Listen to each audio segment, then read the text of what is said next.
Good morning, everyone. A very warm welcome to the 32nd Indirect Tax Colloquium, March 2026, organized by VILGST and Tax Connect. I would now like to introduce our speakers, Mr. Vivek Jalan and Mr. Jayant Prakash Saha. Mr. Vivek Jalan is a qualified CA, MBA, LLM, and LLB. He is the partner of Tax Connect. He is the regular speaker at various professional forums, specializing in both direct and indirect taxes.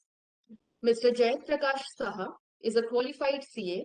He is a diploma holder in Information Systems Audit. He is also a certificate holder of GST, Forensic Accounting, and Fraud Detection. He is currently serving as a senior manager at Tax Connect. He specializes in GST transaction advisory, drafting representations to departments, judicial bodies, and ensuring indirect tax compliances. During the session, please put your video and microphones off. If anyone has any query, please feel free to write in the chat box. We will address all queries at the end of the session. Now, we request Sameer sir from VILGST to say a few words. Over to you, Sameer sir. Is he muted? Hi, Vivek. Can you hear me? Yeah, we can hear you now. Yeah, hi. Yeah. So, good morning to all the participants. Good morning, Vivek, and welcome you. We will welcome you to this edition of Indirect Tax Colloquium. Uh, this is a monthly schedule that we have every month. We have this session where we try to cover whatever the development has happened over the last 1 month period. So, Vivek will take you through the entire agenda that we have. We'll try to cover all the agenda items. Plus, at the end of the session, we'll also have a Q&A. So, if you have any queries, please put it in your chat box, and we'll in the end of the session. So, over to you, Vivek, to start with the session. Yeah. Thank you, Sameer. And thank you to VILGST again for partnering with us in Tax Connect for this one more indirect tax colloquium. I think now for over the last more than 3 years, we are having this colloquium regularly.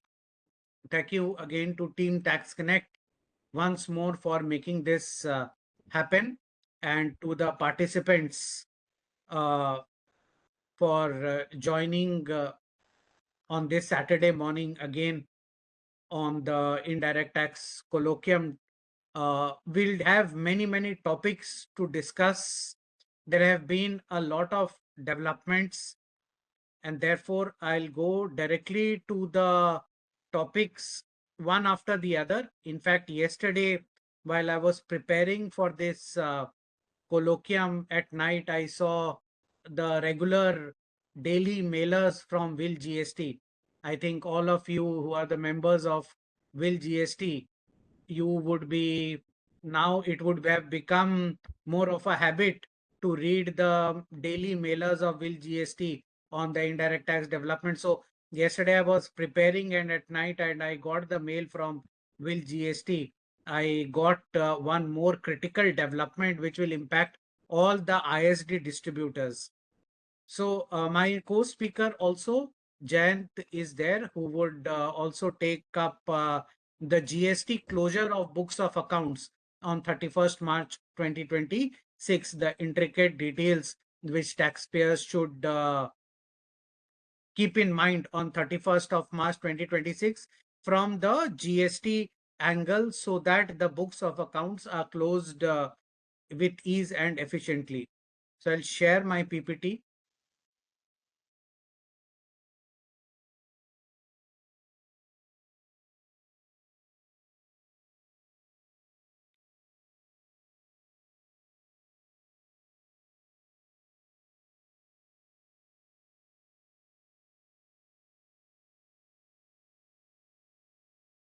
I think there is a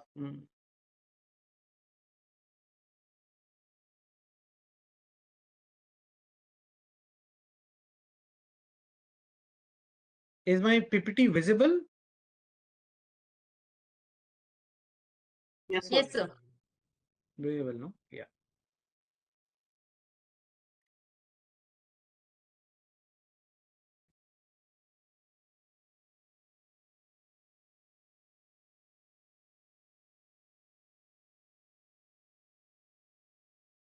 Yeah.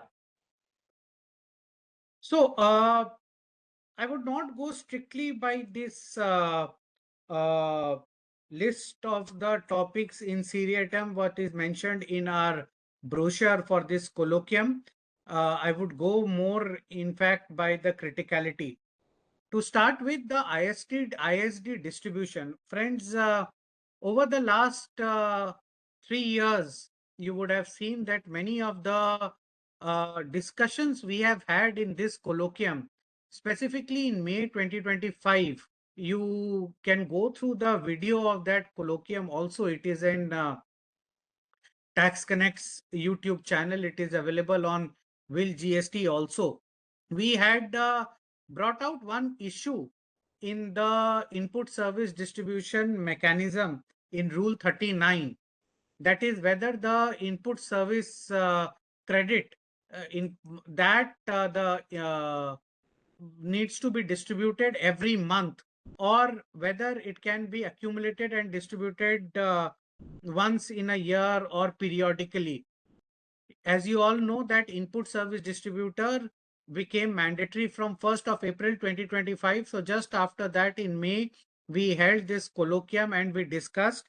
And now yesterday, as I said, I got a mail from Will GST, where the Madras High Court has held in the case of Reliance Jio Infocom of for input service distribution. We'll go through that. Also, many of, in one of the colloquiums, I think in September 2025, we had discussed that interest under GST, that would be the next big dispute, so to say, in GST, and the next few demands on GST may be on interest. You see that there is already advisory from the GST network on Sir, the your calculation. video is not visible. Can you switch on? Sorry? Your video is not visible.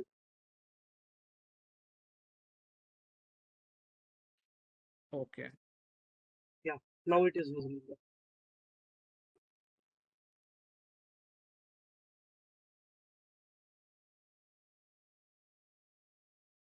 The PPT is visible?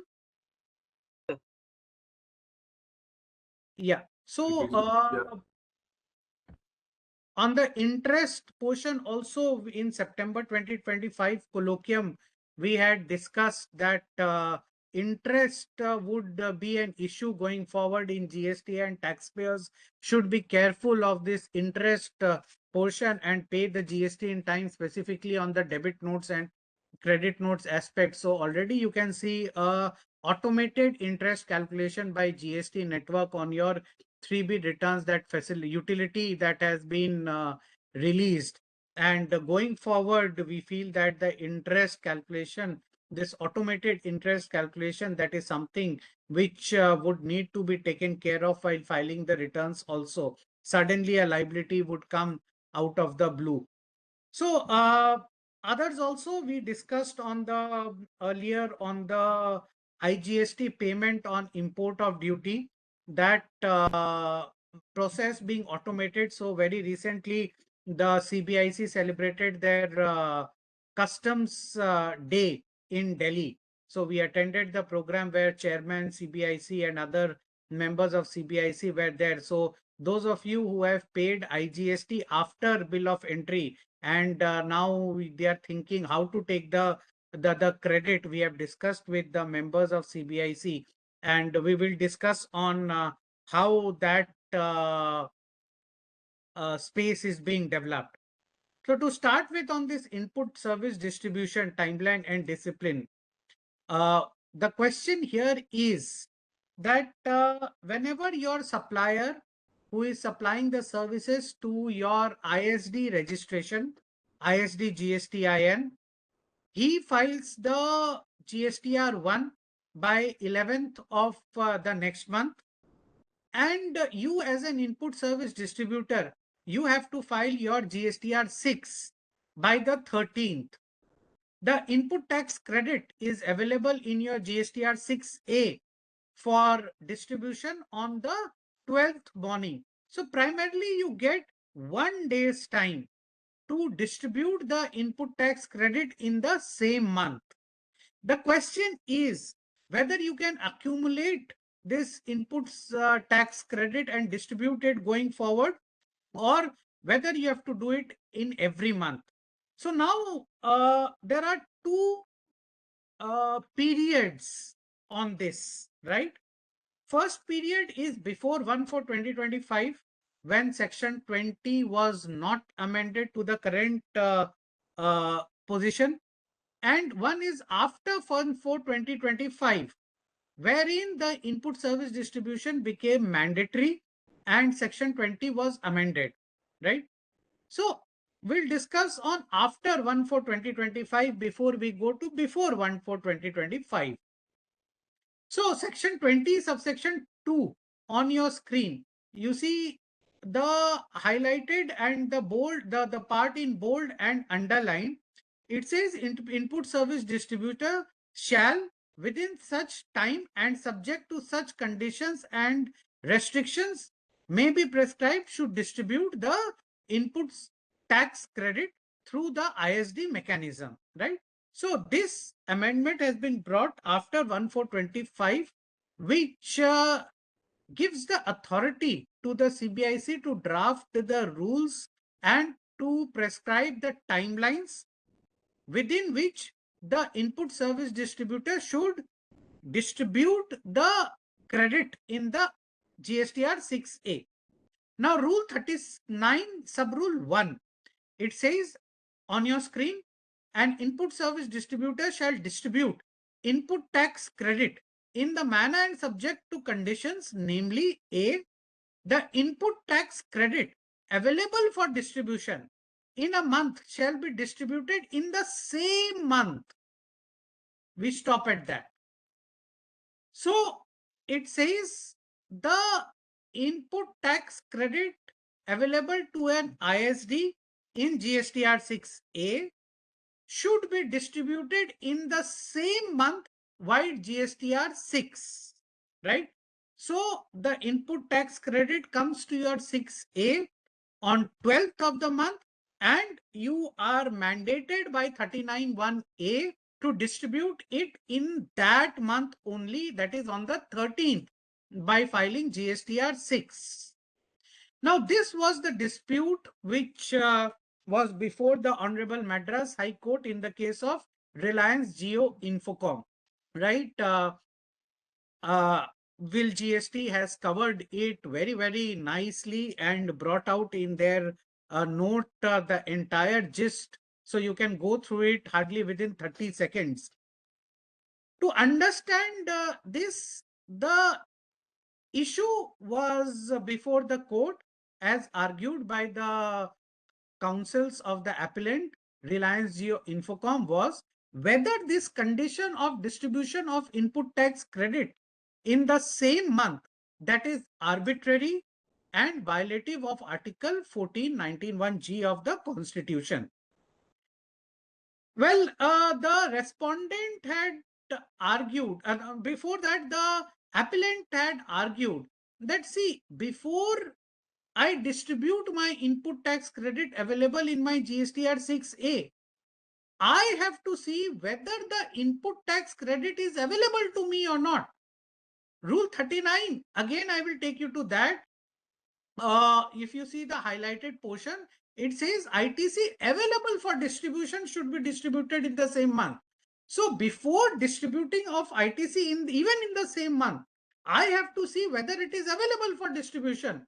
Maybe an ITC appearing in my GSTR 6A that is not available for distribution. I may not have received the services. Also, there are other conditions which section 16(2) prescribes for scrutinizing whether the input tax credit is actually available for distribution or available to be taken or not.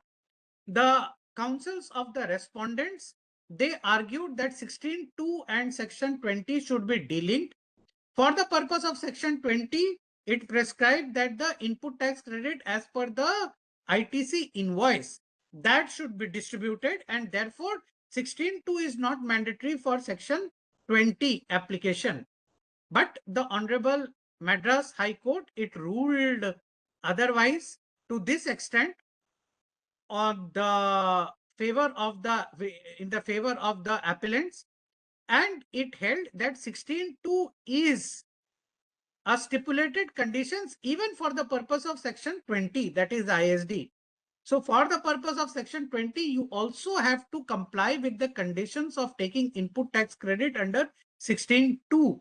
That is, you should have received the services, you should have received the invoices, the tax should be actually paid to the government, you should have filed your returns, etc., etc., right?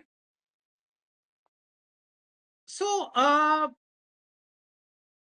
the Honorable Court, it again assailed the argument of the respondent, saying, see, it is not the invoice which requires distribution.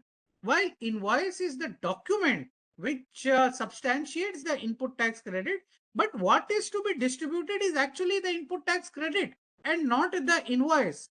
So, after complying with 16.2, the input tax credit needs to be distributed.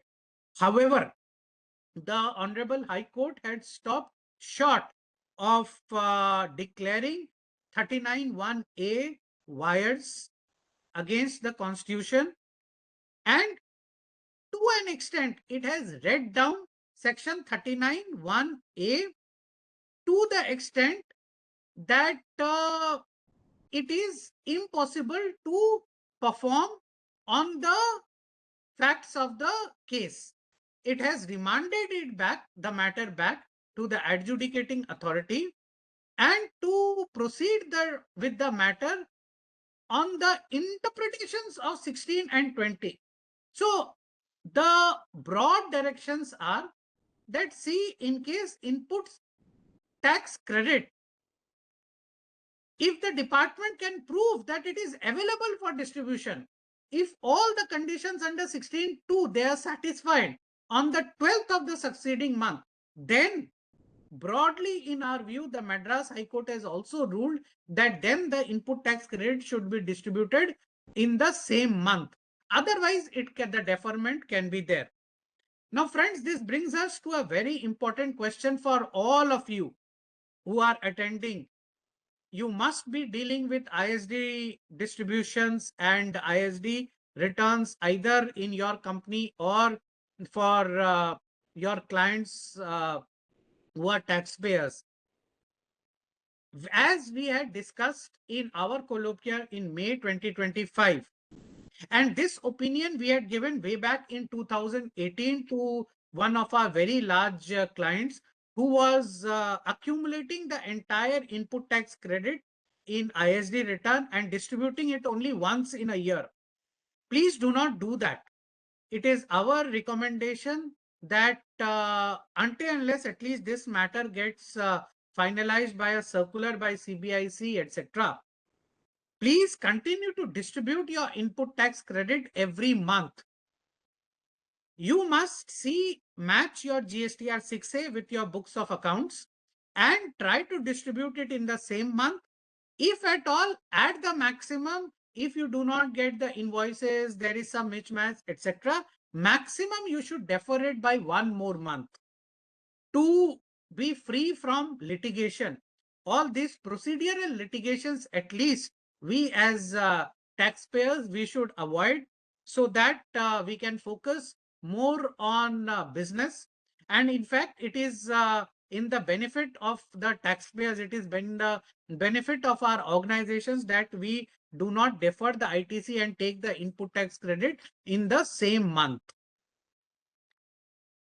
Now, friends, we are all in geopolitically challenging times, specifically those of you whose organizations are related to international trade. Now, you see, in 2024, we had been approached by the renewable energy industry to advocate before the government that if lithium ion batteries and electric vehicle space needs to be developed in India, then the manufacturing process of lithium ion batteries that has to be eased. So we approached the government on the fact that this raw material for manufacturing lithium ion battery and the capital goods which are required for manufacturing lithium ion battery, that should be exempt from customs duty, right? And the raw material out of 24, the government in the budget of 2025, they brought out an exemption for, we had advocated for 24 raw materials. Out of that, the top 14 they had accepted, and you can see in the budget of 2025. Thereafter, even the capital goods, they have exempted from payment of customs duty for manufacturing lithium ion batteries. Now, the industry, they said that, see, lithium ion batteries we make not only for electric vehicles, but also for battery storage. Then we approached again. And in this union budget, the finance bill 2025, you can see that they have exempted the customs duty on payment of customs duty on capital goods for manufacturing lithium ion batteries for battery storage as well as making EV vehicles.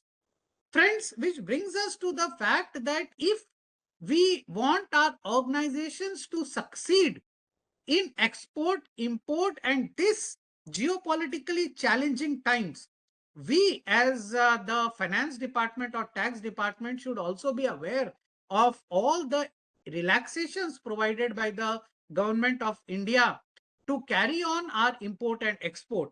Many of the manufacturers, which I know, they are not taking the benefit of mover scheme also. Now, what is the mover scheme? It is, I would say, mandatory for all the manufacturers to be competitive in the environment to take a mover benefit at least for import of capital goods, which will defer your customs duty on payment on capital goods import till the time when you do not dispose of the capital goods. So if you import the capital goods worth 10 crore today, customs duty is 10%, 1 crore rupees of customs duty that is deferred till after 15-20 years when you sell those capital goods. This is a great benefit. A 10% customs duty deferment, that is a great benefit. Which brings us to this new scheme. Again, we as finance departments should support our businesses by taking this benefit of this scheme for manufacturer importers in March 2026 itself. It is a very simple scheme. In case you are a manufacturer importer, then you would be eligible based on some very, very simple conditions to get a deferment of customs duty payment for 1 month. So as of now, you pay the customs duty on clearance of bill of entry, right? Every bill of entry comes to the port, you pay the customs duty and then you clear it. In fact, we have handled many cases where there is a technical issue on the IceGate portal, etc., for payment of customs duty for bill of entry, and there is a double duty payment. And thereafter, you have to spend time, effort, and money to get a refund of that duty payment. Now, with this scheme, you need not pay customs duty for clearance of every bill of entry. For the whole month, you can clear all your bill of entries and you can pay the customs duty on 1st of the next month. So for the month of April 2026, you pay the customs duty only once on 1st of May, right? And for the month of March 2027 and thereafter, you pay the customs duty on 31st of March itself. And who are these eligible manufacturer importers? They will be manufacturers who have at least one valid GSTIN for 2 years. So you should be a manufacturer who has been registered under GST for 2 years, you should have filed at least 25 export-import documents. That is either 25 shipping bills or bill of entries or both taken together. You should have an aggregate turnover of more than 5 crores. That is, you must have filed your 99C also. Aggregate turnover is the same as in GST, Pan India turnover.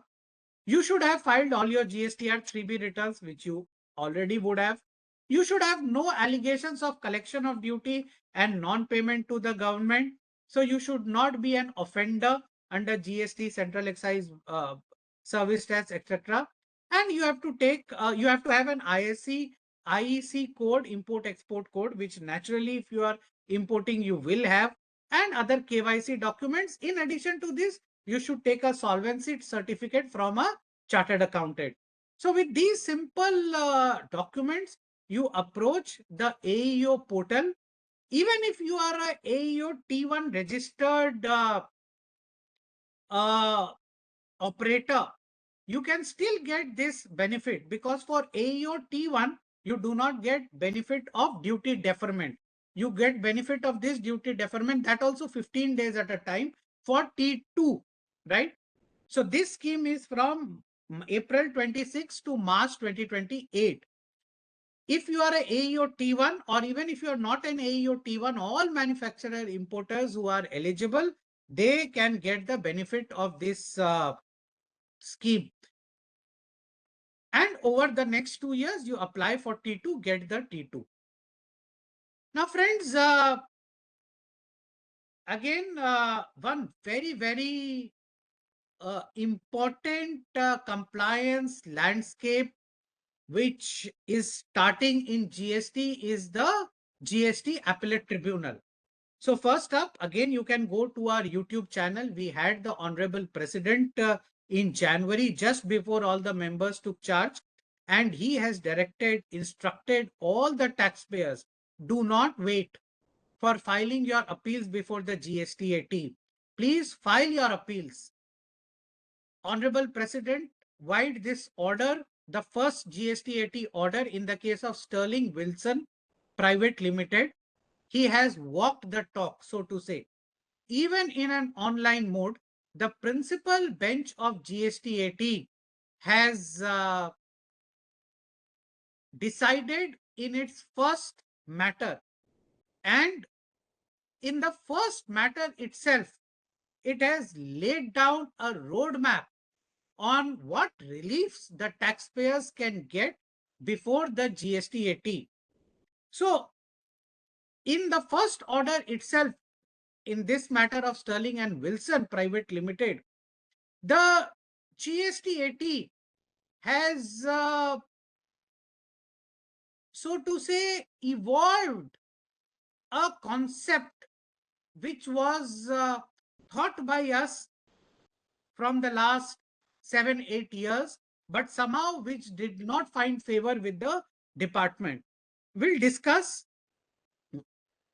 one by one on the two important aspects which was discussed and held in this order.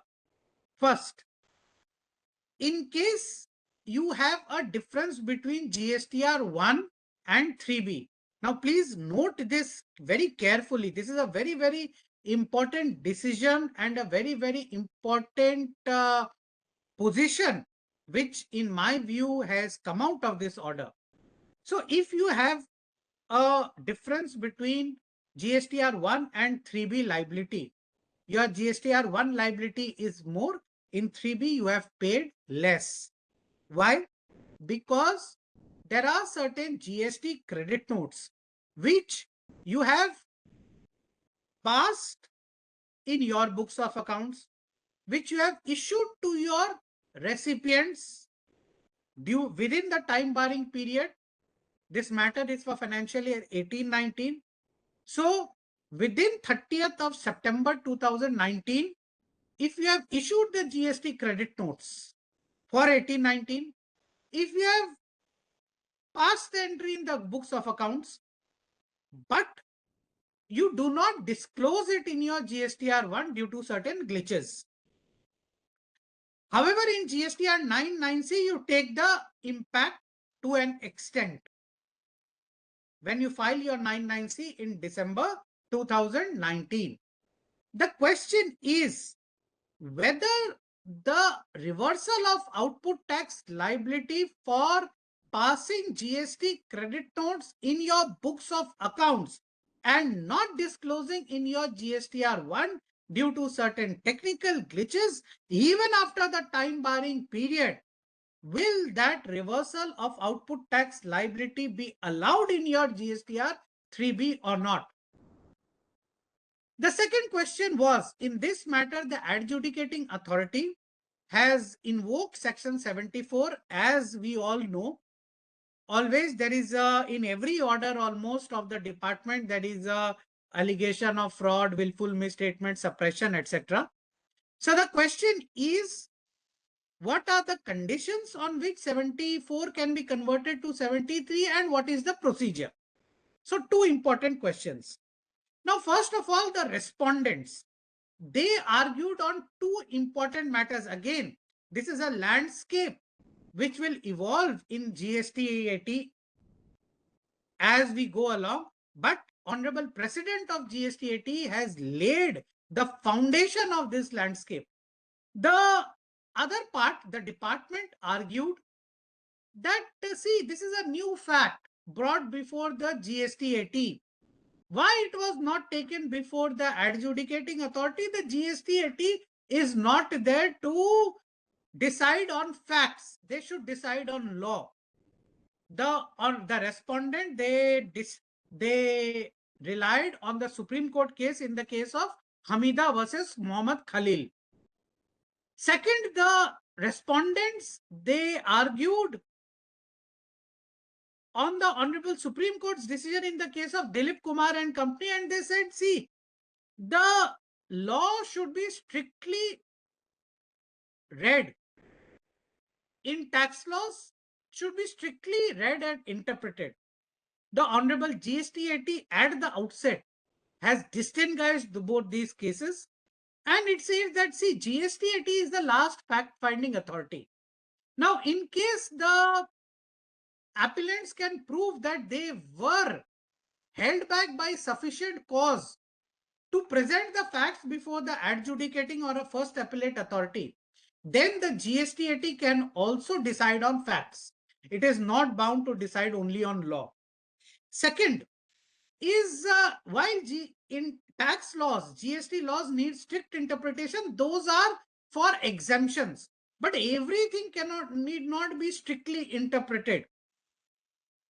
If you see section 112, it starts with the fact that the GST should be guided by principles of natural justice. In this decision, the GST has done that. It has held a very human view. It says that if there is merits in the matter, the petitioner should be given another opportunity of representation. They should be heard. Matter should not be disposed of in this manner without giving them an opportunity to disclose all the facts. The 99C, etc., the compliance of 2018-19 that took place in Corona times. The appeal also was decided in Corona times, where the Supreme Court itself had extended the limitation for 2 years. So they took a human ground and they said, see, principle of natural justice have to be followed. They remanded the matter, and they held that in case the credit notes are disclosed in the GSTR in their books of accounts, but due to certain glitches, they could not be disclosed in the GSTR1, even then the output tax liability reversal should be allowed to take place, right? On section 74 versus 73, they said that, see, if there is no apparent suppression, misrepresentation of fraud by the appellants, then you cannot invoke section 74. They upheld the order of the first appellate authority, but they held that the order under section 74 cannot be converted into an order under section 73 by the first appellate authority or GSTAT, it has to be remanded back to the adjudicating authority, and under section 75, the adjudicating authority should convert a 74 matter into section 73, right? As per this circular 254. And finally, if you see the last para of this judgment, the Honorable President has thanked all the officers of the government, the appellants, etc., to have made the efforts to argue in an online mode before the principal bench of GSTAT. Which brings us to our takeaways from this matter. Number one, this credit note disclosure in the books versus GSTR 1, that is a new space which has been brought out in this order. The GSTAT is taken a human view, relying on principles of natural justice, and 74, how to convert into 73, they have held in this order. So, to sum up, it is our view that the time is opportune. The GSTAT has started hearing the matters. Do not delay your petitions. Please file your petitions before the GSTAT without delay so as to get the best reliefs from this authority. Which brings us to our next topic on how to file your appeals. What are the things you should keep in mind? We will discuss on few important aspects. Filing before the GSTAT is not the same as filing before the first appellate authority. Many of the times, what is not considered by the first appellate authority, because for all practical reasons, the first appellate authority, finally, it is under the overall jurisdiction of the principal chief commissioner, right? So many of the times what we argue before the first appellate authority, with all due respect to the positions, they are not, I would say, sufficiently heard and reflected on in the order. But not so with GSTAT. They will rely upon the principles of natural justice and protect the rights of the taxpayers, what it seems from this order. But you also have to pray. Many of the times when I see the petitions before the SESTAT and even the Income Tax Appellate Tribunal, many of the times we have spoken to many of the members that, see, we wanted to give relief to this party, but he has to pray for relief. We knew we could give relief, but this person, he did not pray on the right grounds. So you have to pray. Your prayer should be very well made. First of all, if you see point number 2 on your screen, well, I will bring you to a case study. Many are there in Income Tax Appellate Tribunal. One of the Bangalore ITAT had to withdraw its matter because it relied upon the senior counsel's paper book, where he cited a case law which was not existed. Very recently in GST also, I can bring you to a case law. See this one, Marhaba Overseas Private Limited versus Union of India, Gujarat High Court. The Honorable Gujarat High Court has reprimanded the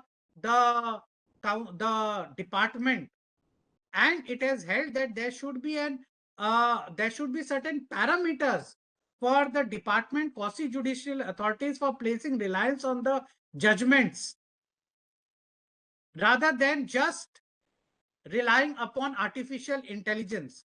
So in case the department, nowadays you see, very recently we got an order from the department where the order was copied and pasted from Chat GPT.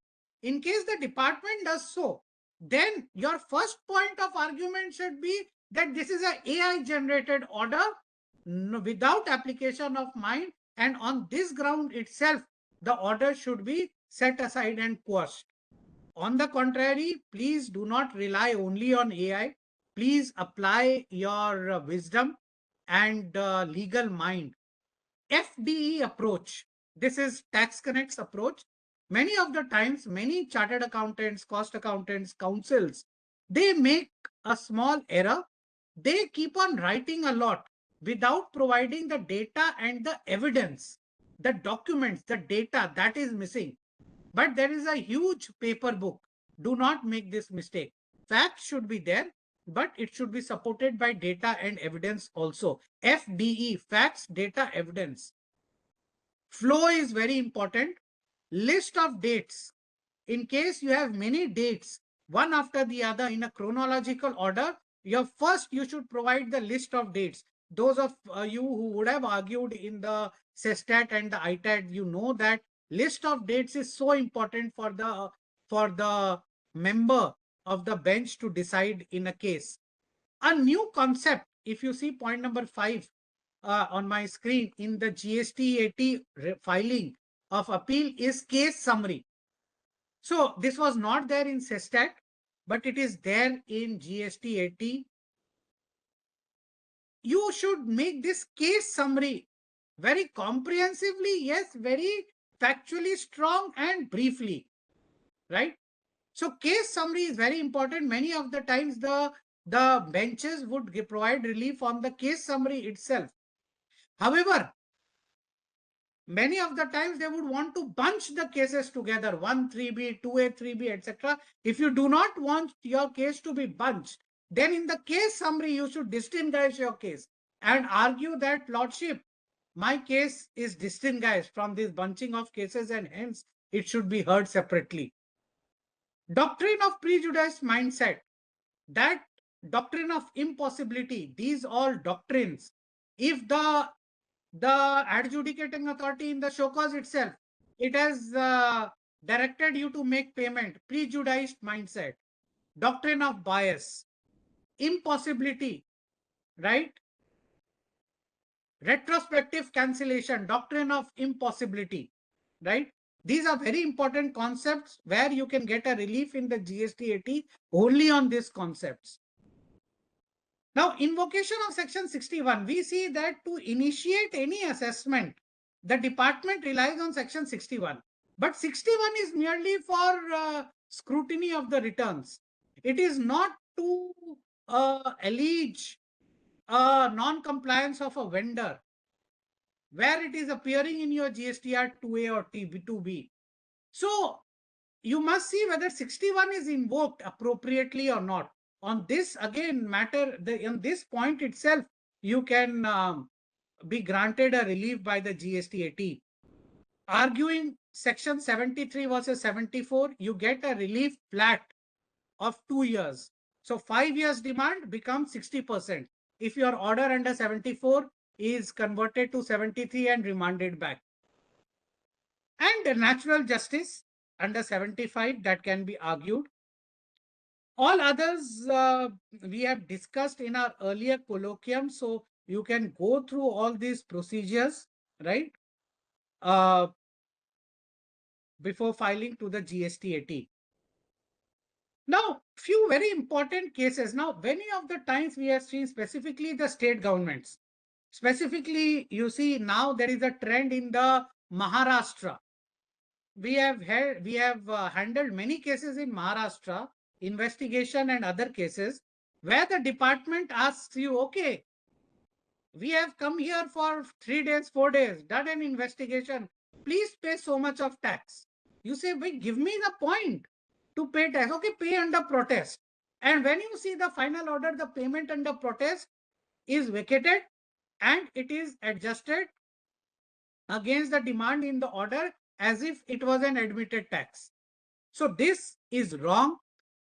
You can rely upon the Honorable Allahabad High Court judgment in the case of vintage engineers. In case you make a payment under protest by DRC 03, that cannot be adjusted in the order issued by the department as if it was an admitted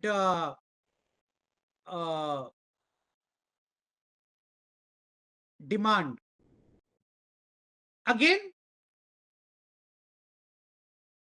whatever you pay as under protest, you can adjust it and appropriate it towards pre-deposit. Now, there are two different things. I will explain by means of an example.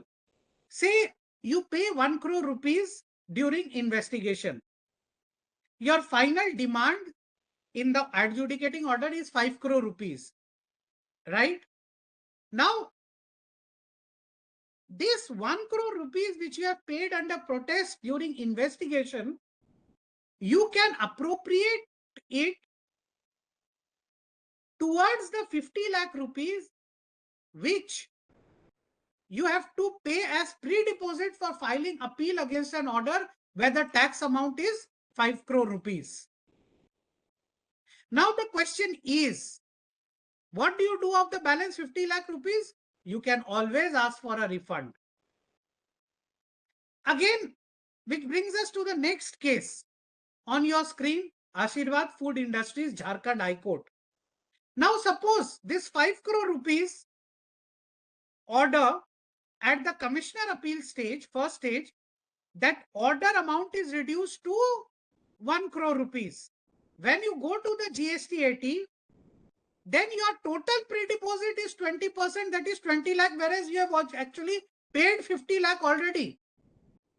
So the question is whether that 50 lakh payment can be appropriated towards this pre-deposit. Answer is yes. The next question is whether the balance 30 lakh rupees, can you ask for a refund? Answer is yes, of course. Can you ask for a refund at the time of filing appeal before GST 80? Yes, of course.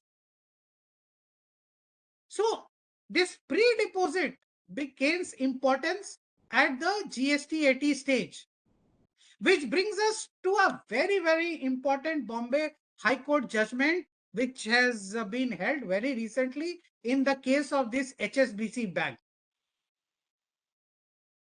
The question was, now many of the times we see that in its enthusiasm to collect pre-deposit, many of the times certain field officers are there, they want to adjudicate and issue a high-pitched order. In one of our cases in Uttarakhand, due to a simple 1-3B mismatch, the commissioner wanted to issue a 200 crore rupees order. We said, sir, you issue an order, we will go to the High Court. We cannot pay 20 crore rupees pre-deposit where there is no payment at all required.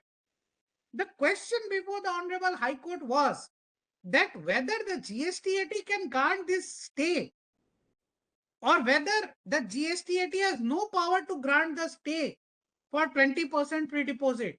The Honorable Bombay High Court in this very important order has held that the GST 80 is empowered under section 113 to pass such orders as it thinks fit. So the GST 80 can grant a stay against recovery, grants a stay against pre-deposit payment, grant an interim relief, and grant all reliefs as it thinks fit to meet ends of justice. So again, this GST 80 stage becomes a very, very important stage in the litigation, GST litigation space. Now, friends, as we discussed, there are few very important advisories. First, there was a huge confusion due to some technical glitch in the GST portal. I will only, take you through the final conclusion of this, right? This is the 19th February. The advisory has come. The conclusion is this PPT will be shared with you. You can go through the numerical example at your pace. So the conclusion is, now listen, please listen very carefully. There are many confusions in this, but we feel that section 49A, 49B, rule 88A, these provisions itself make the position very clear, irrespective of whether there is a technical glitch on the portal or not. IGST input tax credit has to be first exhausted, has to be first utilized against IGST liability, then against CGA, then in any order, C or S. So IGST ITC, first utilize it against IGST liability. And then if you want to utilize the whole ITC for SGST, do it. Nothing stops you. Next, whether CGST ITC has to be first utilized towards payment of IGST liability, or C or S can be utilized in any order. This was the confusion which is already clarified by this circular 98 and thereafter, and it is very clear that there is no mandate to first utilize CGST ITC for payment of IGST liability. SGST ITC can also be utilized for payment of IGST liability even when you have a CGST ITC balance. So this is a numerical example of this position. You can go through it at your own pace. Another very important advisory is disclosure of figures in table 3.2 of GSTR 3B. This disclosure automatically comes from your table 7B. B2B supplies to unregistered taxpayers interstate. The interstate B2B supplies more than 1 lakh. That auto-populates in your table 3.2 of GSTR 3B. Now, this is very important now after this form ENR 03. In case, be very careful of this table 3.2 of your GSTR 3B. If there is an auto-population there, please ensure an e-way bill has been issued either by you or by your recipient, unregistered customer. The department, specifically the state SGST department, would certainly scrutinize this, because for interstate supplies, they are losing money. So either you or your unregistered recipient should have generated the e-way bill. Which brings us to a question from our clients, that what do I do in case the unregistered recipient customer does not generate e-way bill?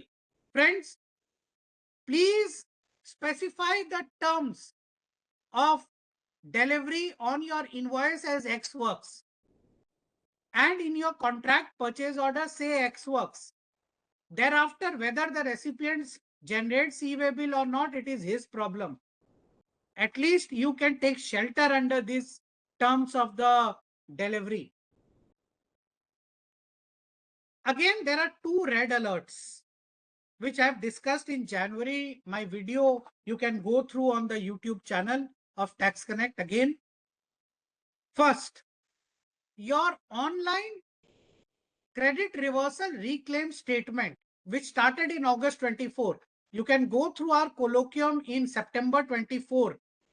We had dwelt with this. We said that this is going to be a big pain point going forward. Many of the taxpayers in August 24, they had put in a wrong opening balance, not put in an opening balance at all. And today their electronic credit reversal and reclaim statement is showing a negative figure. If it be so, then you would be barred from filing your GSTR 3B, and unnecessarily you may have to pay tax because your electronic credit reversal and reclaim statement is negative. So this is a red alert. Please, in the next week itself, I would say, please see that it is not negative. If at all it is negative, go to the invoice-wise details and represent before the department. Second is RCM ledger. Whatever you have paid RCM under table 3.1.d, it should not be less than the ITC which you have claimed under table 482 and 483. Some very important decisions. Now, the Rajasthan High Court has ruled that in the case of Rajasthan Technical University, the Rajasthan High Court has ruled that the affiliation fee paid by colleges to universities or by colleges or universities to the boards or schools to the boards. They are a statutory levy, and therefore it is not a supply under section 71A or 71AA. Friends, why I am discussing this case in the case of Rajasthan Technical University? You see in this budget, now many of you who are doing direct taxes also, even if you are not doing direct taxes, in this budget, all your late fees for tax audit, etc., that all your penalties for tax audit, 1.5 lakh rupees penalty, etc., etc., they have now been converted to late fees, ROC fees. The question many of the times asked is whether RCM needs to be paid on ROC fees, now tax audit late fees, etc., etc. Considering it as a service received from the government, in our view, it is not a service under section 71A, and therefore RCM is not applicable on these. So this judgment of the Honorable Rajasthan High Court in the case of Rajasthan Technical University, this might come to your rescue. GST on assignment of land.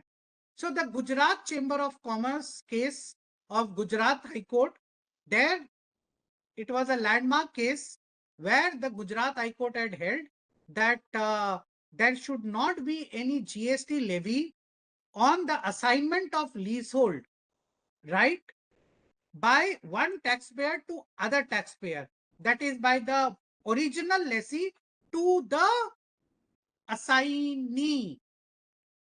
So Gujarat Industrial Development Corporation or Maharashtra Industrial Development Corporation in MIDC, GIDC, it gives you a land for 99 years lease. After 10 years, you assign it to another person. Whether GST is applicable or not, Gujarat High Court had held it is not applicable. The matter is admitted. The department has contested this before the Supreme Court. It is admitted.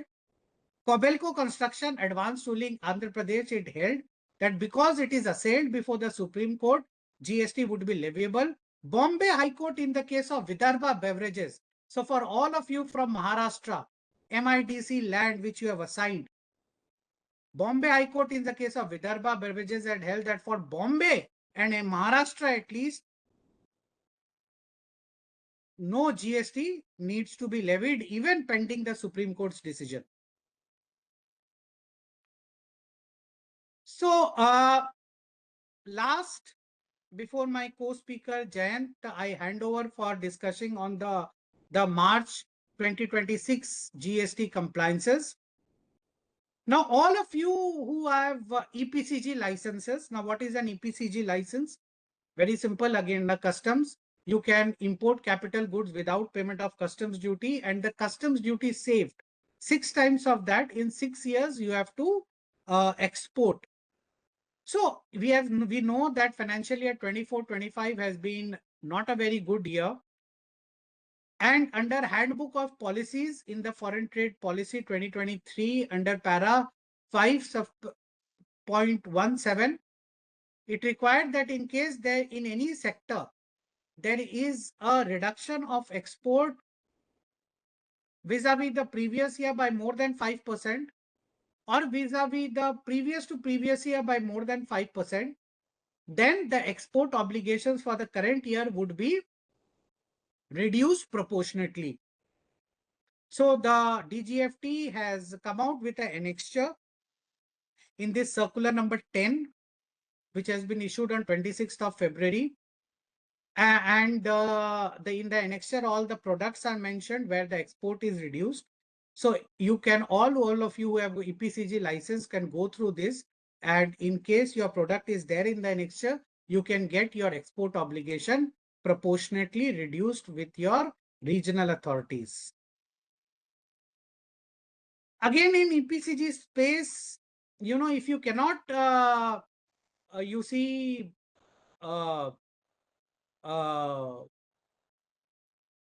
match your export obligations due to certain impossible circumstances, Force majeure, now that war is going on across the world, you can always argue impossibility and may get a relief. There are other important points. Another important point which I discussed at the beginning of this webinar, I would like to discuss, which we may discuss with the member CBIC also in this customs day. So as of now, friends, those of you who after filing bill of entry come to know that you have paid less IGST, you can pay additional IGST only through TR6 challan. But getting a credit of that is difficult because under Rule 36 of GST rules, bill of entry is a duty paying document and not challan. So as of now, reassessment under section 17, that is the way out. But this reassessment you can apply online. You have to do it, get it done manually, then get the bill of entry rectified. So a fully automated system is more under preparation. Part of it has been automated to the extent you can apply for reassessment online. Fully automated system may also come into being. Of course, assessment will be manual. So till such time, those of you who are facing this problem, in our suggestion to protect the incremental interest, you can pay off in the challan, take the input tax credit, not utilize the input tax credit, keep it there in your GST ITC ledger. So that helps you to contest that no interest should be applicable on such amount.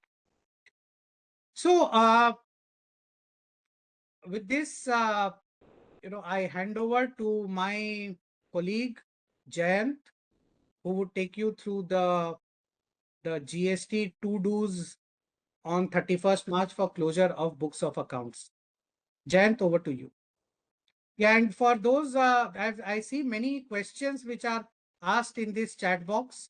We will answer all the questions after Jayant completes his deliberations. Jayant, over to you. Thank you, Vivek sir, and good afternoon all. Thank you to VILGST for partnering with Tax Connect for organizing this colloquium. So today we'll quickly discuss on the important pointers that will be requiring our attention for finalization of the books of accounts on 31st March. So as we know that there have been massive changes in the GST in 25-26, specifically after the GST 2.0 reforms. Therefore, before finalization of this books of accounts, there are several important issues that will need to be reviewed internally so that if there has been any issue that can be resolved. So we have made a list of all the important issues that are to be reviewed before finalization of the books of accounts. We'll take you one by one with that issue. So as we know, with effect from 22nd September, there have been changes in GST rates for many products. Accordingly, we need to sanitize the HSN and GST rates that have been charged both for inward and outward supplies. So we have done this exercise for one or two of our big clients, and we have seen that even after taking so much care at the time of the GST reforms, still we have missed some HSNs, and there have been some wrong rate of charge, wrong rates that have been charged in the returns. So all of those has to be considered, and accordingly proper corrections has to be done on the HSN and GST rates. Next would be to review the GST rates that have been considered in the credit notes and debit notes. So in our opinion, for credit notes and debit notes, where the invoice was charged issued before the GST 2.0, the credit notes and debit notes GST rate should be same as the original invoice. So we'll need to review if the same has been consistent or if there are changes to the credit notes and debit notes rate of GST. We'll also need to review the discounts with respect to various circulars that have been imposed in the GST. We understand that will be providing various discounts to the dealers or customers, and we need to see how the different type of discounts are dealt with in our GST returns. So if discounts are simply given for competitive pricing to push sales, they may not be included in the consideration. But if the discounts are given to undertake a specific activity such as sales, promotion, marketing, then they can be considered as a separate service, and a separate service invoice has to be issued for those. We need to see if these incentive schemes for providing services are appropriately dealt with, whether a service invoice has been raised by the dealer to us or not. We'll also have to see if the other types of schemes that we run, such as 1+1 free schemes and all of those are in accordance with the various circulars, such as Circular 92 and 105, and Circular 255 that has been recently issued. So the review of the discounts is important because what we have seen in the last few months from the departmental perspective is that the department is scrutinizing massively on these discounts, and it is a big point of litigation for them. The next one would be the reconciliation of the inward supplies. In Tax Connect, we have come up with a 10-way reconciliation for the inward supplies. For the inward supplies, the first point that we need to check is our MIS. MIS as in the transactions that are appearing in our GSTR 2B, but we have not recorded them in the books of accounts. So as of because they are not reported in the books, they are not recorded, there will be a short reporting of expenses, and also the ITC would not have been recorded. So accordingly, those transactions has to be critically analyzed to see if there has been a delay in reporting and how the same has to be recorded. Vice versa, we'll also have to see for the ITC that we have recorded in the books of accounts, but the same has not been uploaded by the vendor in their GSTR 1.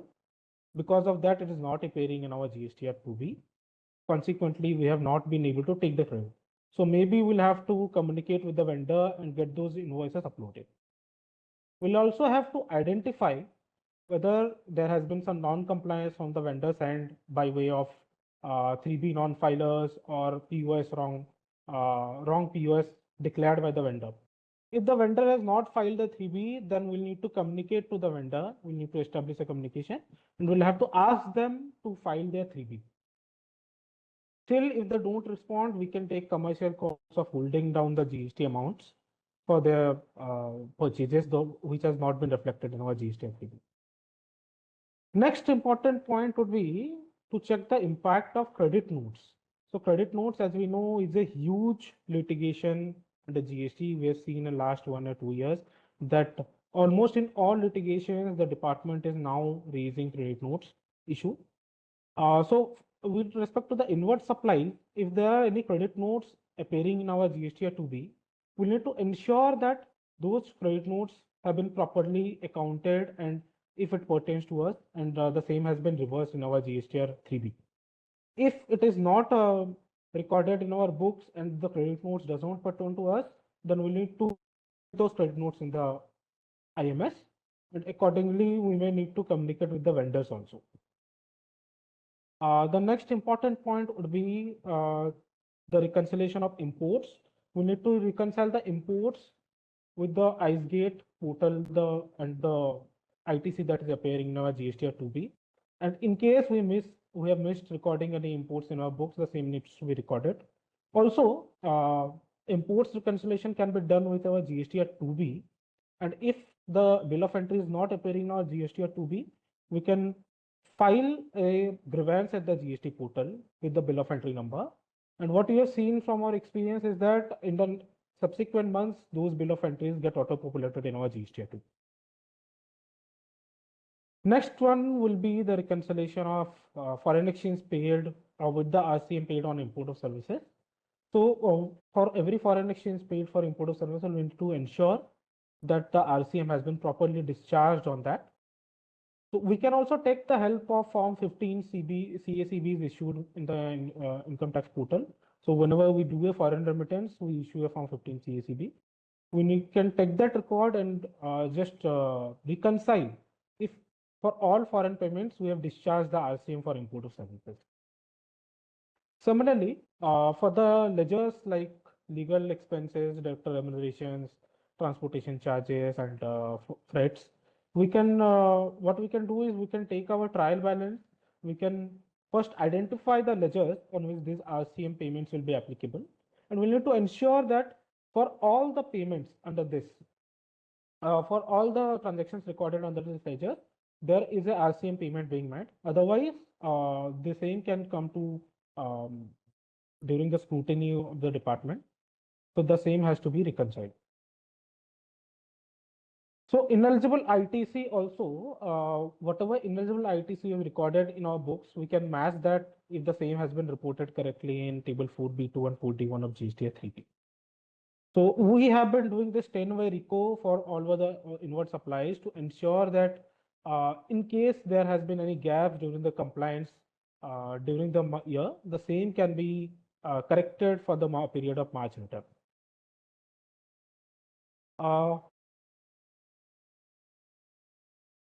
Moving on, so similar to the inward reconciliations, we have to do the outward reconciliations also.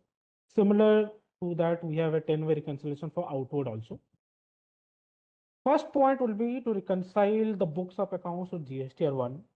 We need to ensure that every income that have been reported or recorded in the books that have been reported in GSTR1.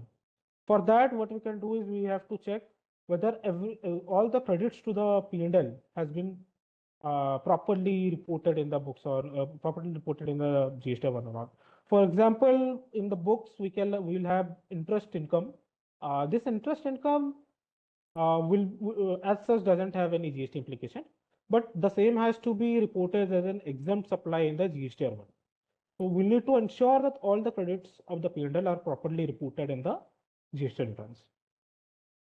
Next reconciliation would be the reconciliation of GSTR1 with the e-invoices generated.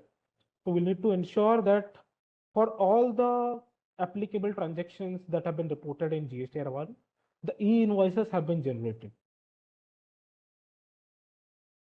We'll also have to ensure that there are no gaps between the GSTR1 file and GSTR3B file. We can use the portal's comparison summary, tax liability comparison summary to ensure that there is no difference between the GSTR1 and GSTR3B file. Next would be the reconciliation of GSTR1 with the e-way bills. So during the year, we need to see that for all the items that have been reported in the GSTR1, wherever applicable, e-way bill has been properly generated. In case the way bill has not been generated, then that will be a non-compliance from way bill and may have penal consequences. Vice versa, we'll also have to ensure that wherever the e-way bill is generated, the same is reported in GST1 also. In the past, we have seen that there are many transactions where the way bills have been generated, maybe by selecting a wrong way bill type. Maybe it was for a delivery challan for job work and we have selected it as an outward supply. And for that, the department has raised concerns and then demanded a tax for those transactions. So we need to identify if there are any mistakes in preparation of e-way bills, and accordingly, those mistakes have to be maybe properly communicated to the department. We need to also ensure that whatever the credit notes that has been issued as per the books, they have been reported in our GSTR1. Also, for the service sectors and builders, real estate sectors, we need to see that for the advances that we have received and the advances that we have adjusted, the same should be properly reported in our GSTR1 and it should be properly matching. Next one is the document summary that we have reported in table 13 of GSTR1 versus our books. We need to see that there is no gaps in the document series that are maintained because the department asks for the explanation. In case there are gaps, then it has either to be a cancelled invoice or there has to be a proper reasoning for the gaps in the document series. We need to also check the HSN summary of the GSTR1 with the books HSN summary. Specifically after 22nd September, where the GST rates are changed, we'll have to ensure that the HSN summary has been correctly reported with the new rates wherever there has been change in rate. The e-commerce transactions also we'll need to see if they have been properly reported in the GSTR1 and books. After that, we can also review the place of supply has been properly recorded in the invoices and the GSTR returns. We'll need to specifically see for the bill to ship to transactions and for the transactions where the goods have been dispatched from a different state from our state. Also, for the intermediaries, although the changes have been proposed in section 13.8, the same are yet to be notified. So we'll need to see if they have been properly dealt with as of now. The next point would be at the year end, we'll have to create a state-wise trial balance. So at Tax Connect, we have been doing this exercise of having the state-wise trial balance from the very beginning, from 2017 only. And we create state-wise trial balance. And for the cases where the state-wise trial balance is not there, we create a statement of profit and P&L balances. We do it in SAP by combining the business places together and extracting the business place wise trial balance and statement of account balances. So this point is very important since almost during all audits and departmental scrutinies, they ask for the state-wise trial balance because the pan-India trial balance would not be of that use to them. So creating a state-wise trial balance is imperative at this point of time. Next, we have to reconcile the Form 26 AS and the AIS and TIS, the amount that are appearing on those, specifically for service industry and for works contractors. We have seen in many cases that since the TDS is deducted at the time of payment, there are timing differences or there are also differences in the years at the time of reporting of the invoices in GST Year 1 and the reduction of TDS and accordingly whatever is appearing in our Form 26 is. In such cases, a proper reconciliation of the items appearing in our 26 A's and corresponding entry in GST 1 needs to be done wherever there is a timing difference. We may keep a note of it. Similarly, whenever there are deductions on account of TDS under section 194R for perquisitor benefits, we need to see if those perquisitor benefits will fall under the definition of consideration for a supply of service, and accordingly, if a service invoice needs to be raised for the said supply. So we have seen that the department from the Form 26 AS also requires us to clarify on the TDS under 194R. So we need to take a call on each of the transactions under which 194R TDS has been deducted, and we need to substantiate if the same will form a part of a supply under section 7 of the CGST Act.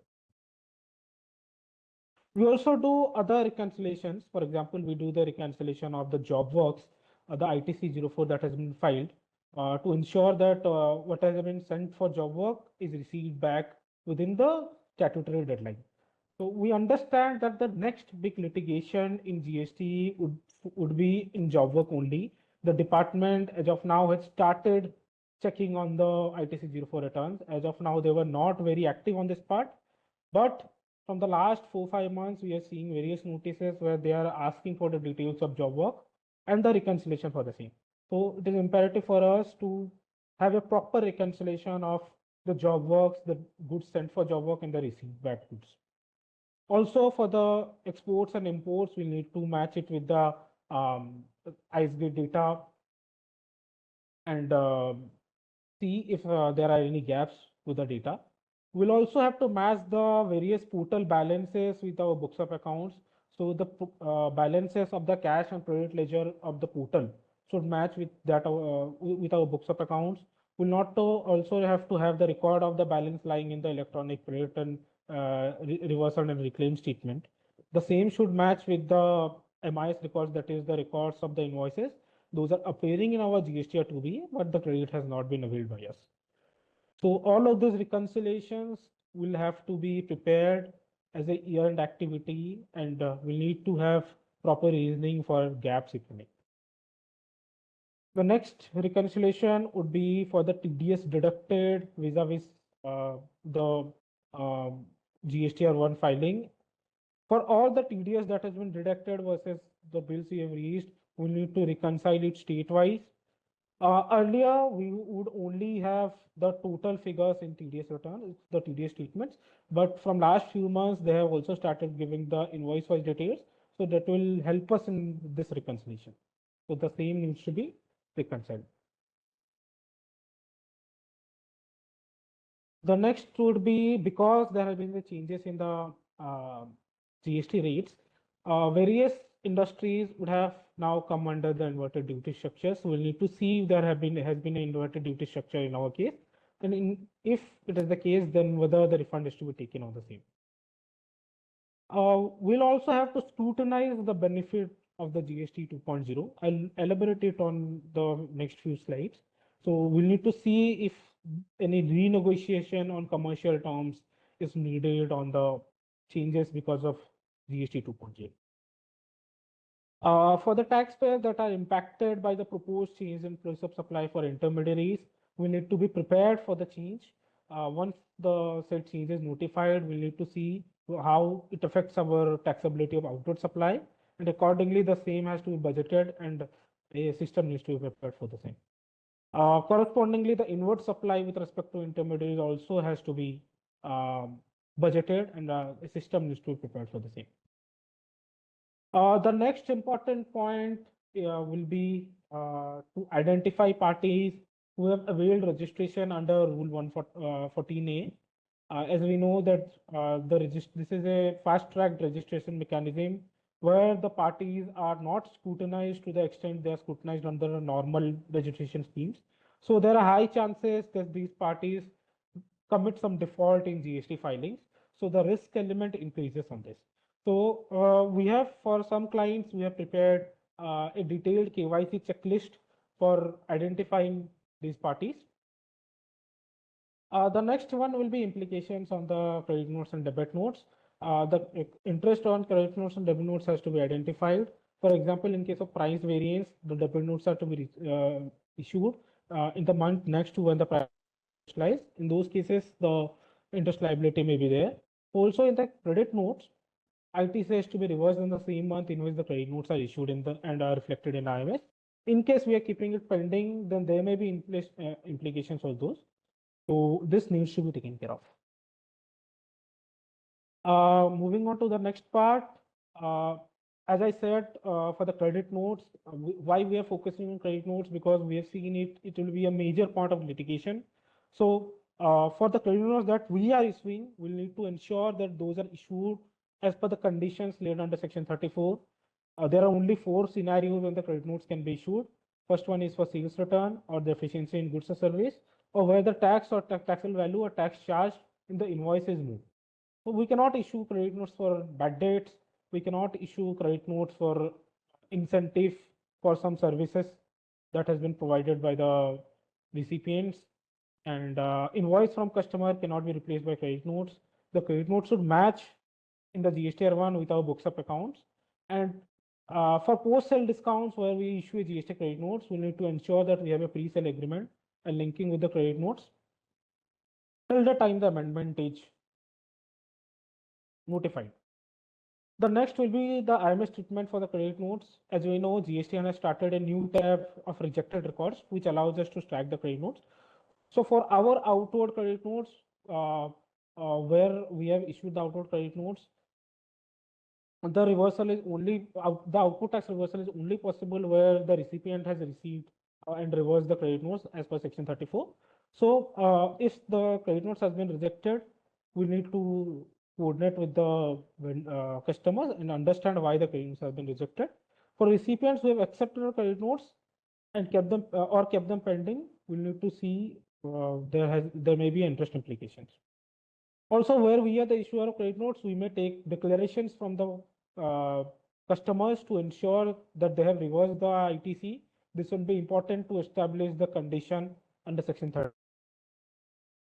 Where with the recipient of credit note, where it is for the inward supplies, we need to ensure that for all the credit notes that are appearing in our GSTR 2B, we've either reversed the ITC for the credit note, or we have rejected the credit note in the IMS, or if at all we are not rejecting it, we're keeping it pending, then we have an evidence of not taking the ITC at all. Also, as I have told earlier, that in case of a service provided by the customer and we are providing any incentive for that or discount for that, ideally a service invoice should be raised by the customer to us. Other compliances and year activities, we need to see that we have followed Circular 170 and thoroughly. We need to ensure that for the vendors who have not filed their GSTR 3B, they file their GSTR 3B till September 26, or else we'll have to reverse the ITC.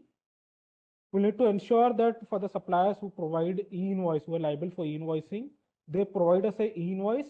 We can take the help of an Excel that is being there in the invoice portal for those persons on whom invoicing is applicable. On RCM that has been missed out, we need to ensure that the RCM is paid, because after the amendment of Rule 47A and Section 13, the time barring period under Section 16(4) is also applicable for RCM. Accordingly, we need to also see if there are any transactions in our GSTR 2B on which we have not paid the RCM. Other annual reconciliations for 99C we can also do is that we need to ensure all incomes credited to the P&L are reported in GSTR 99C. For imports also, as I already said, that we need to identify what are the tax that we have paid in imports.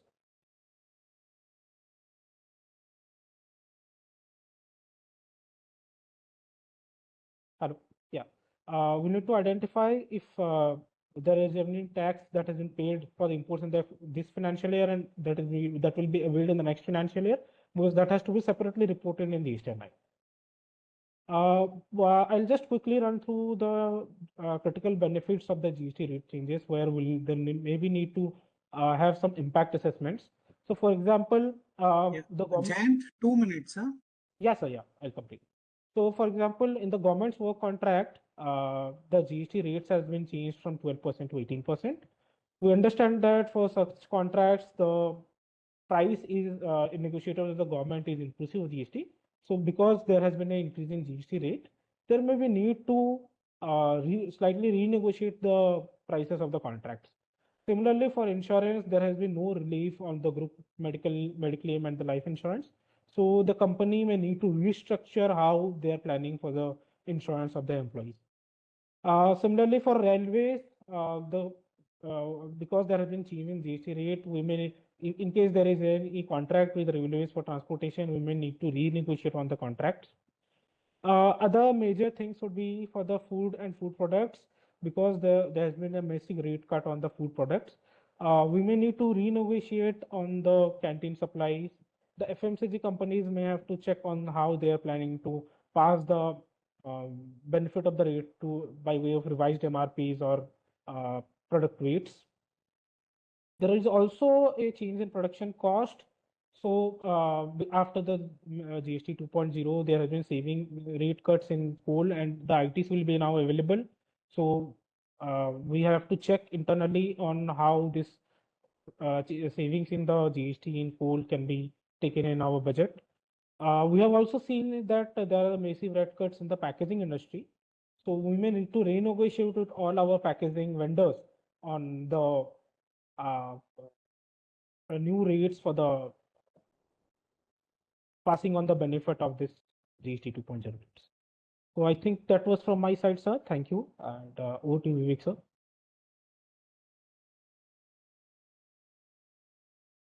Thank you, Jayant. Two important things which Jayant has said, I also missed out on that part which I discussed due to paucity of time, is this interest, right? So interest, we have to be very, very careful in this year end. One, on the debit notes. We have faced litigations in the past where on the debit notes, in case you have to see when is the time of supply for the tax paid on debit notes. In case the time of supply falls on the original invoice date, then interest needs to be paid. That is the department's allegation many of the times. But in case the tax due for the tax paid on the debit notes, your time of supply is crystallizing on the debit note date, then there is no interest which requires to be paid. So this is something which you need to see. And second, I see one or two questions on this credit notes interest. This we have been deliberating from long, specifically after this IMS, where you can keep the credit note pending. The moment you keep your credit note pending even for 1 month, right? And in future, if you accept it, question of interest might arise. If you reject it, question of interest for your supplier might arise. So that is something which you need to see on the interest on credit note. Already there is a GST network advisory which has come recently, which has automated interest calculation on the basis of the date of the document. So in case you upload an invoice of last month, automatically your 3B will calculate your interest. And if you file your 3B late, on your liability minus ITC in your ITC ledger minus cash ledger balance, on on that liability minus ITC balance minus cash ledger balance, it will automatically calculate the interest basis the number of days. So this is very important. And second, on this 194R, right? Very important. I see also one or two questions on 194R. I will take them first before I go on to the next set of questions. So 194R, kindly elaborate TDS under 194R vis-a-vis GST invoice and GST payment with example. From the time it came in 2021, say for example, you your customers, your dealers, you are an OEM or you are a distributor, your dealers, sub-distributors, wholesalers, etc., they display your products, market your products, or do some other service on the basis of which you give them a commercial credit note. So that TDS under 194R is deducted on the value of that commercial credit note, and they have to disclose it under 28(4), right? So friends, this is very, very important. Here there is a interplay. Circular 251 is also very clear that in case your dealer provides you any service, then he has to issue a service invoice. Now, the moment you have shown the 194R, you have deducted a TDS, then your dealer will be obligated to issue a service invoice, right? Rather than you issuing a commercial credit note. So all your commercial credit notes that will be under scrutiny, specifically if their value is reflected in your 26 AS of your dealer under 194R. So that, and if you are a dealer and if your OEM or this distributor has deducted 194R, then correspondingly you would be questioned in our view. So this is another point. So all your TDS under 194R on benefits or perquisites, you need to verify that actually it is not a service invoice which you should have raised. Okay, now we'll take the questions. Mr. Abhay Paul, okay, Mr. Rajkumar says, can we distribute the credit in the same month in which invoices are accounted for? That is what ISD Rule 39, you see Rule 39 1A that requires. It mandates that ISD distribution of input tax credit in your GSTR 6, that should happen in the same month.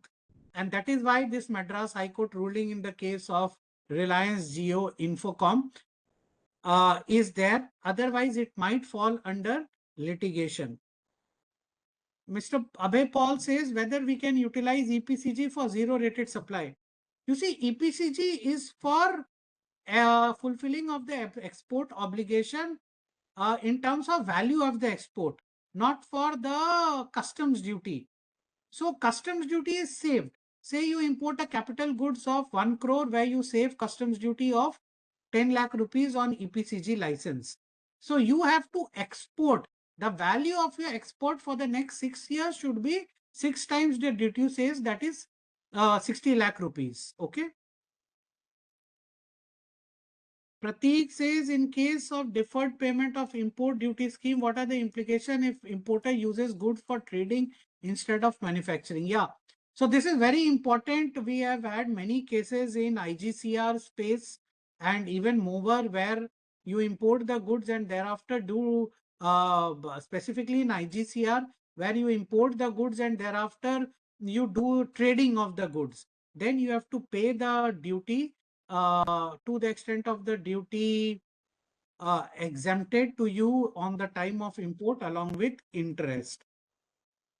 Mr. Abhay Paul says, please give the list which are items not covered under EPCG, or what is the criteria with EPCG versus eligible capital goods.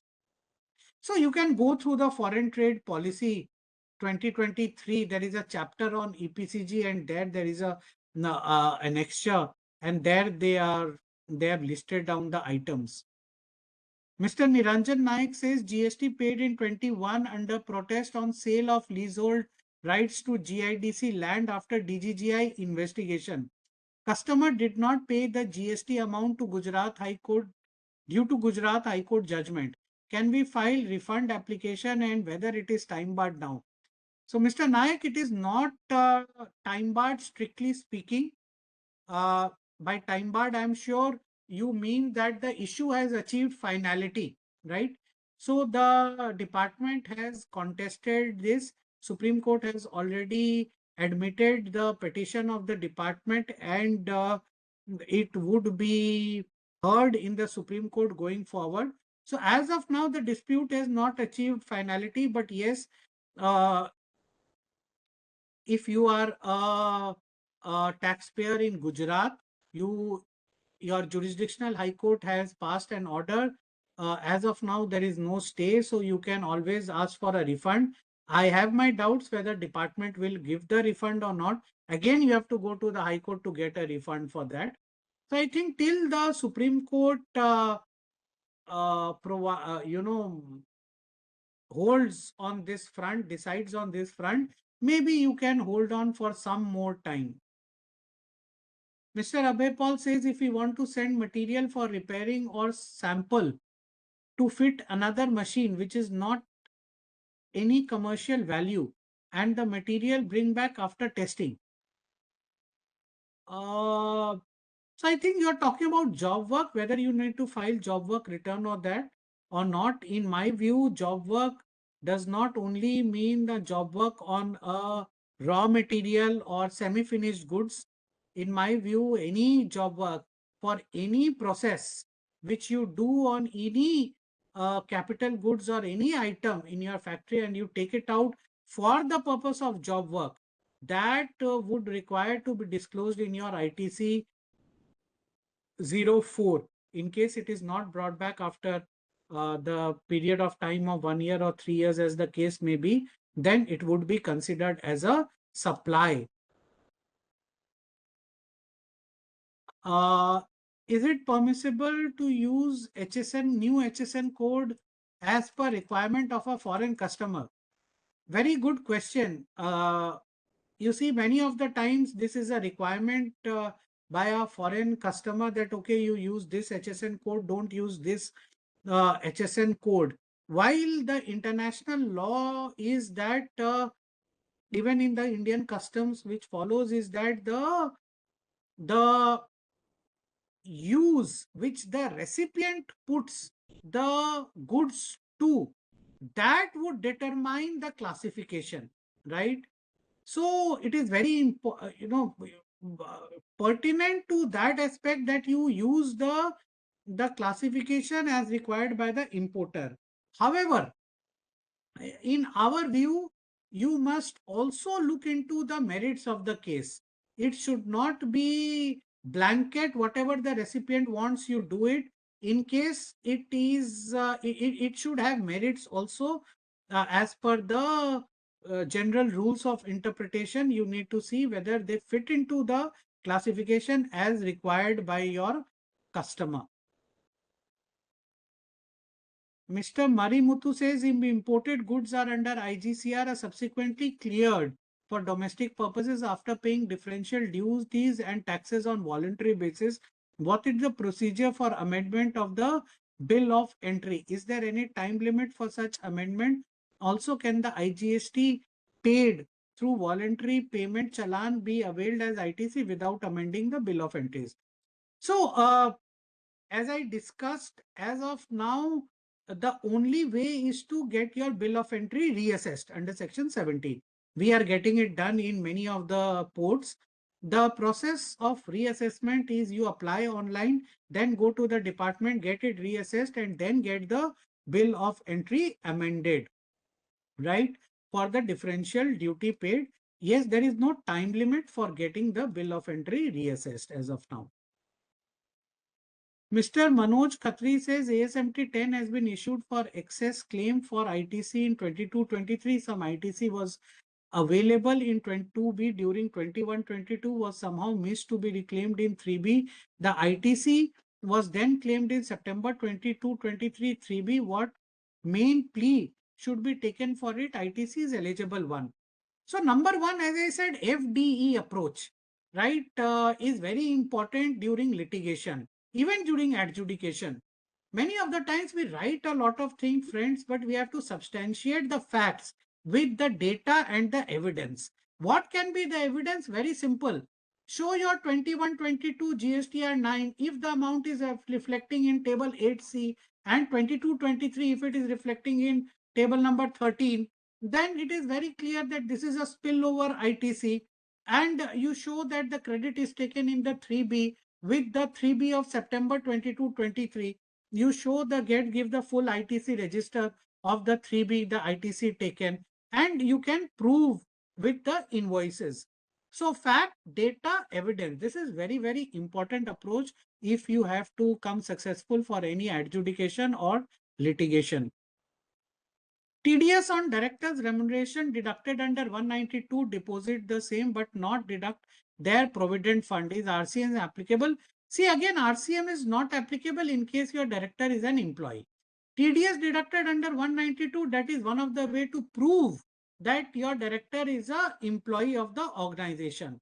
Whether or not provident fund is deducted or not, that does not either conclude or conclusively prove whether a director is not an employee. So the most important is to prove with corroborative evidences like a contract of employment. 192 is another thing. Provident fund, why you are not paying? Because the threshold limit is breached, etc. So all corroborative evidences you have to take to prove that yes, your director is an employee, so that RCM is not applicable. Or even if after 192 TDS, if it is proved that director is not an employee, TDS is wrongly deducted, then RCM would be applicable. Kindly elaborate 194R. We have discussed this. TDS under 194R on expenses on foreign trips. Again, the TDS under 194R on these foreign trips. You have to see why the foreign trip has been given to your dealer, right? Whether there is any marketing service, promotional service, any service which he has given to you, that is very important. Then the dealer should have raised a service invoice on you, rather than you see you merely giving him a foreign trip, he disclosing in his income tax return under section 28(4). So this is very, very important. As commercial credit note also, many of the times the for incentive, Jayant was speaking on incentive versus discount. Please go through the Madras High Court ruling in the case of Supreme Paradise. They have very beautifully discussed this, also circular 251. In fact, we have discussed this at GST Council level, North Block level on discount versus incentive.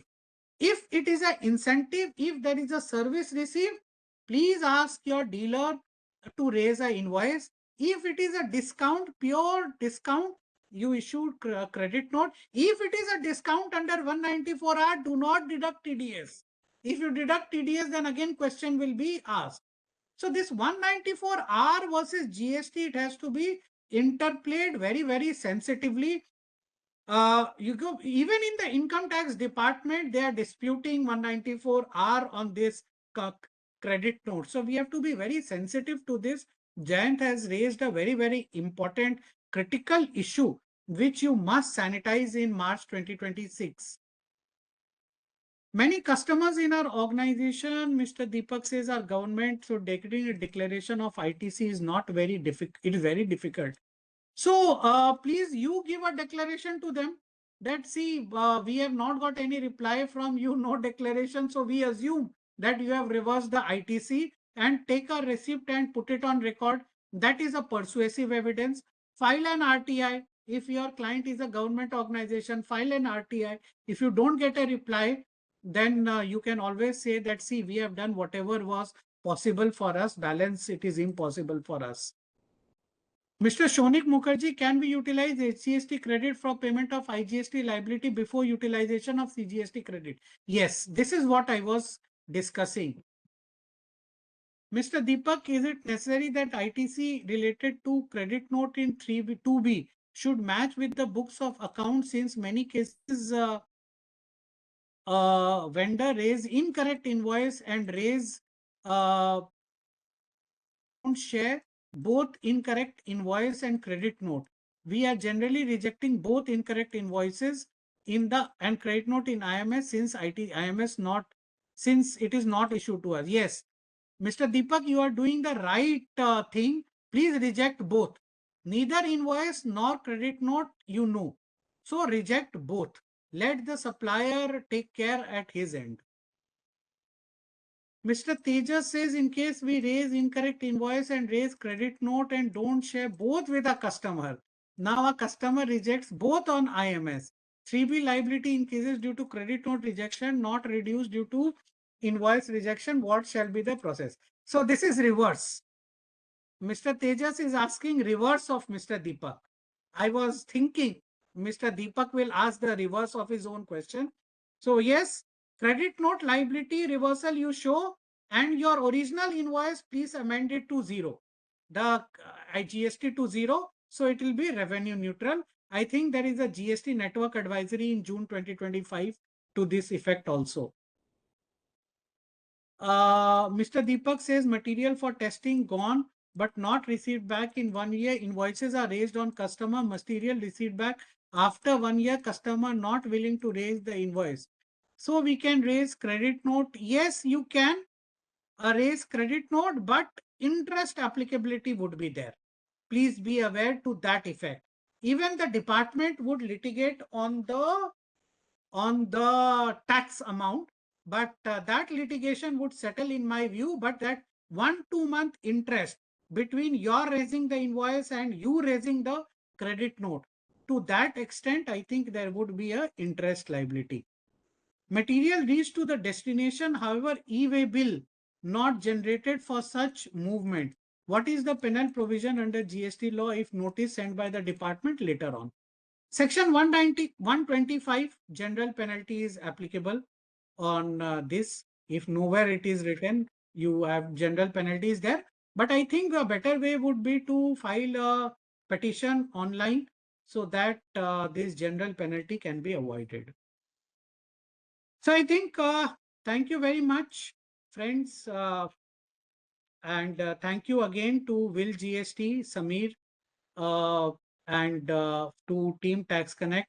Thanks all the participants for attending this once again colloquium, 32nd colloquium, and see you next time soon.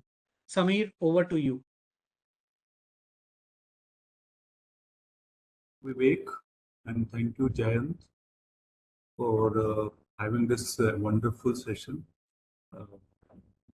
We managed to cover all the agenda items plus all the query and answer queries that was there in the chat box. If any further queries are there, you can always mail it to us and we'll take it up offline. So thank you all the participants. Thank you Team Tax Connect for having this session. And we'll see you in the next session next month. Thanks. Over to you, Deepa.